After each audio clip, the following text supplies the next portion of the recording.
ఈరోజు మన చందమామ కథల్లో నోటి మంచితనం అనే కథ విందాం. కథ వినే ముందు నాదొక చిన్న రిక్వెస్ట్. మీరు గనక మా ఛానల్ని మొదటిసారి చూస్తున్నట్లయితే ప్లీజ్ తప్పకుండా సబ్స్క్రైబ్ చేయండి. ఇక కథలోకి వద్దాం. కేతవరం చాలా పెద్ద గ్రామం. ఆ గ్రామంలో రాముడనేవాడు ఉండేవాడు. వాడికి తల్లి ఉంది, తండ్రి లేడు. వాడు కష్టపడి పనిచేస్తాడు, కానీ చాలా దుడుకు మనిషి. నోటి మంచితనం ఉంటే తప్ప జీవితంలో నెగ్గుకు రావడం కష్టమని తల్లివాడికి పదే పదే చెబుతూ ఉంటుంది. అయినా వాడు ఆమె మాటలను చెవిని పెట్టకుండా కష్టపడి పని చేసుకునేవాణ్ణి. ఒకరి చేత మాట పడాల్సిన అవసరం నాకు లేదు అని అనేవాడు. ఒకసారి వాణ్ణి ఆ ఊరు కరణంగారు పిలిచి, మా నాన్న ముసలివాడైపోయాడు. ఒక మనిషి దగ్గరుండి కనిపెట్టి చూస్తూ ఉండాలి. నాకేమో ఊరి నిండా పనులు, క్షణం తీరికుండదు. నా పెద్ద కొడుకు వ్యవసాయం, రెండోవాడు చదువు. ఆడపిల్లలిద్దరూ సంగీతం నేర్చుకుంటున్నారు. నా భార్యకేమో ఇంటి పని, వంట పని. నువ్వు కొంతకాలం పాటు మా నాన్నను కనిపెట్టుకుని ఉన్నావంటే నీకు నెలకు 500 వరహాలిస్తాను అన్నాడు. రాముడు రోజంతా ఊర్లో కష్టపడి పనిచేసినా నెల తిరిగేసరికి 200 వరహాలకు మించి దొరకవు. వాడికి ఒక మంచి ఎడ్ల జత ఉన్నది. వాటిని నాగలికి కట్టి పొలం దున్నడము, బండికి కట్టి బరువులు లాగించడము వాడు చేసే పని.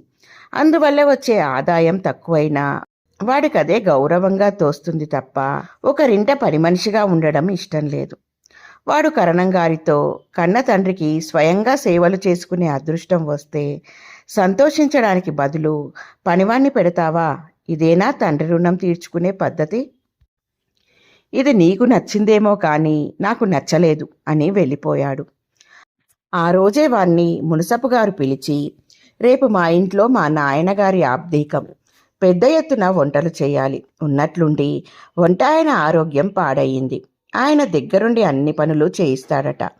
కానీ బిందెలు వార్చడానికి మనిషి కావాలి. నువ్వు సాయం చేస్తానంటే ఒక్కరోజుకు 100 వరహాలిస్తాను అన్నాడు. రాముడు దీనికి మండిపడి, నేను పొలం దున్నేవాడినే కానీ వంటవాణ్ణి కాను. డబ్బుందన్న అహంకారం కాకపోతే నా ఒంట్లో ఎంత సత్తు ఉందో నీ పిల్లల్లోనూ అంత సత్తు ఉంది. ఒక్కరోజుకు వాళ్ళు పని చేయలేరా అని వెళ్ళిపోయాడు. ఆ తర్వాత వాణ్ణి భూస్వామి భూషయ్య పిలిచి నీళ్లు తోడమన్నాడు. వైద్యుడు వీరన్న మందులు నూరి పెట్టమన్నాడు. పెద్ద రైతు పేరయ్య దొడ్డి ఊడిచి పెట్టమన్నాడు. రాముడెవ్వరికీ పని చేయలేదు. అందర్నీ తిట్టిపోసి ఇంటికి వెళ్ళి చిరాగ్గా కూర్చున్నాడు. అప్పుడు వాడి తల్లి వాడి దగ్గరకొచ్చి, పొరుగుల్లో మీ మామయ్యకు మన ఎడ్ల జతతో పనిపడిందట, బండి కట్టుకుని వెళ్ళు అన్నది. రాముడి మామయ్యకు రాముడన్నా వాడి ఎడ్ల జతన్నా ఎంతో ఇష్టం. వాడికి ఆయన తన కూతుర్నిచ్చి పెళ్లి చేయాలనుకుంటున్నాడు. మామయ్య అంటే రాముడికి ఎంతో ఇష్టం. కాబోయే భార్యను చూడడం కోసం వాడు వెంటనే బండి కట్టి ప్రయాణమయ్యాడు. వాడు పొరుగురి పొలిమేరల్లోకి వెళ్ళేసరికి ఒక బలిష్ఠుడైన మనిషి వాణ్ణి అటకాయించి, బండి దిగు అన్నాడు. రాముడు బండి దిగి, నువ్వెవరు అని అడిగాడు. ఆ మనిషి రాముణ్ణి ఒక్క తోపు తోసి, ఈ బండి నాది అంటూ బండ్లో ఎక్కి కూర్చున్నాడు. రాముడు వాడి మీద కలబడదామనుకున్నంతలో పొన్నుకర్ర ఆడిస్తూ కొంచెం దూరంలో నిలబడి ఉన్న మరొకతను, నేనా కనబడే గ్రామ పెద్దను, తెలియడం లేదా? వాడెవడైంది? ఇక నీ దారిన పో అన్నాడు కసురుతున్నట్లు. బలిష్ఠుడు బండిలో గ్రామం కేసి వెళ్ళాడు. రాముడు నీరసంగా కాలీడ్చుకుంటూ మామయ్య ఇంటికి చేరుకుని జరిగింది చెప్పాడు. వాడు వస్తాదు మల్లన్న అయ్యుంటాడు.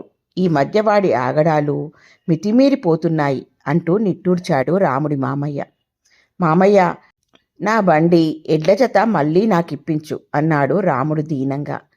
అది నా వల్ల కాదురా, వాడు చాలా ప్రమాదకరమైన మనిషి. ఊళ్ళో మా ఎవ్వరి జోలికి రాడు. మేము వాడి జోలికి వెళ్ళామంటే మాత్రం మా అంతు చూస్తాడు అన్నాడు రాముడి మామయ్య. ఈ ఊరికి పెద్దలు లేరా? అన్యాయం జరిగితే ఎవరూ ఆపరా అన్నాడు రాముడు కోపంగా.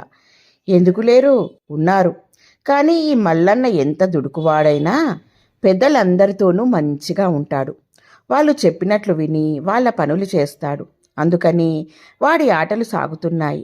వాళ్ళంతా వాడి పక్షమే అన్నాడు రాముడి మామయ్య. అయితే నా బండి నాకు తిరిగి వచ్చే మార్గం లేదా అని అడిగాడు రాముడు దిగులుగా. ఒక ఉపాయం ఉంది. పెద్దలు మన బోటి చిన్నవాళ్ల బాధల గురించి పట్టించుకోరు, కానీ పెద్దలకు అన్యాయం జరగనివ్వరు. మీ ఊరి పెద్దలెవరైనా నీ తరపున వస్తే నీ పని సానుకూలమవుతుంది అన్నాడు రాముడి మామయ్య. రాముడు మరింత నీరసపడిపోయి ఊళ్ళో జరిగినదంతా చెప్పాడు.